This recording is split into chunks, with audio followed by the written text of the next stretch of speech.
आवाज महाराष्ट्राचा. विस्तार केवळ बहिर्गत नको तर आंतरिक देखील हवा.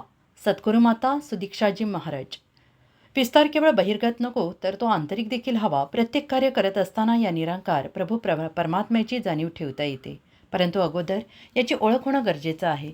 याला जाणून मनुष्य आपल्या अंतर्मनाला आध्यात्मिक आधार देऊ शकतो, असे उद्गार सद्गुरू माता सुदीक्षाजी महाराज यांनी महाराष्ट्राच्या 58व्या वार्षिक निरंकारी संत समागमाच्या प्रथम दिनी उपस्थित विशाल मानव परिवाराला संबोधित करताना व्यक्त केले.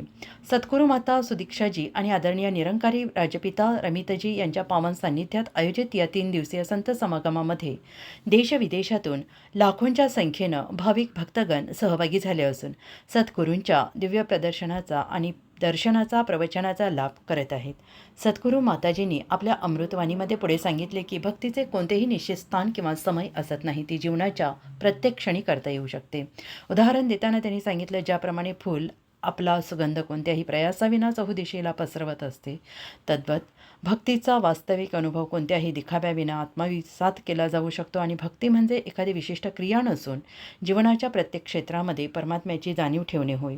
सद्गुरू माताजींनी स्पष्ट केले की भक्तीबरोबरच मानवतेची सेवा आणि सामाजिक कर्तव्यांचे पालन देखील परमात्म्याच्या निराकार स्वरूपाशी निगडीत आहे, जो सर्वत्र आणि सदा सर्वता विद्यमान आहे. त्या जर म्हणाल्या की जर कोणी केवळ बाह्य दिखाव्यापुरता सत्संग करत असेल तर तो भक्तीपासून खरंच दूर राहतो.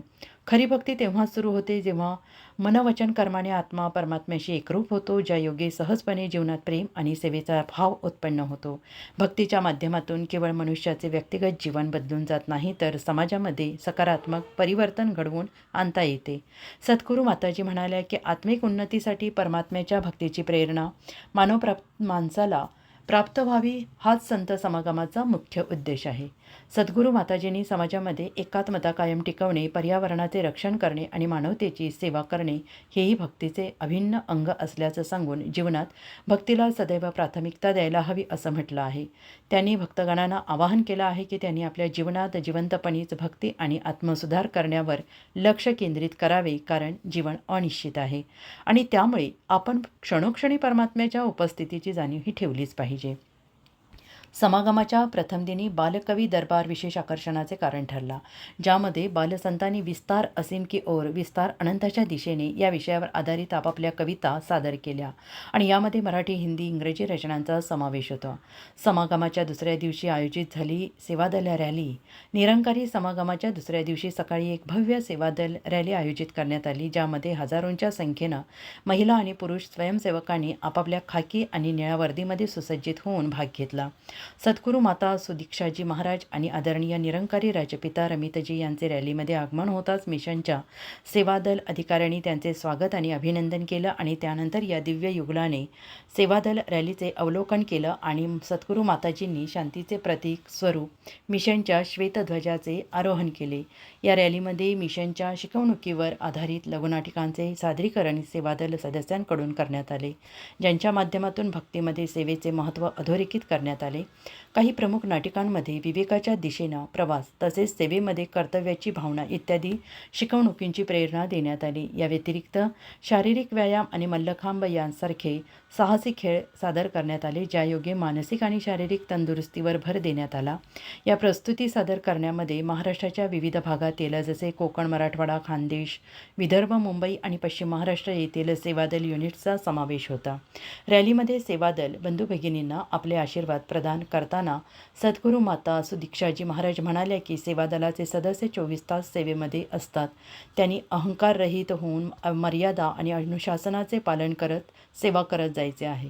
प्रत्येक सेवादल सदस्याने निरंकार परमात्म्याच्या सेवेला प्राथमिकता देत याच मार्गावर आपले जीवन व्यतीत करावे. जेव्हा मानवाला निराकार परमात्म्याचा बोध होतो, तेव्हा त्याचे मन मानवतेच्या सेवेमध्ये प्रेरित होते.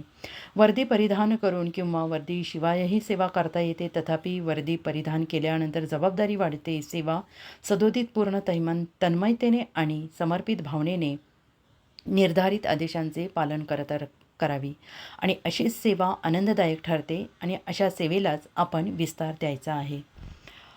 58व्या निरंकारी संत समागमाचे एक मुख्य आकर्षण ठरले आहे बालप्रदर्शनी.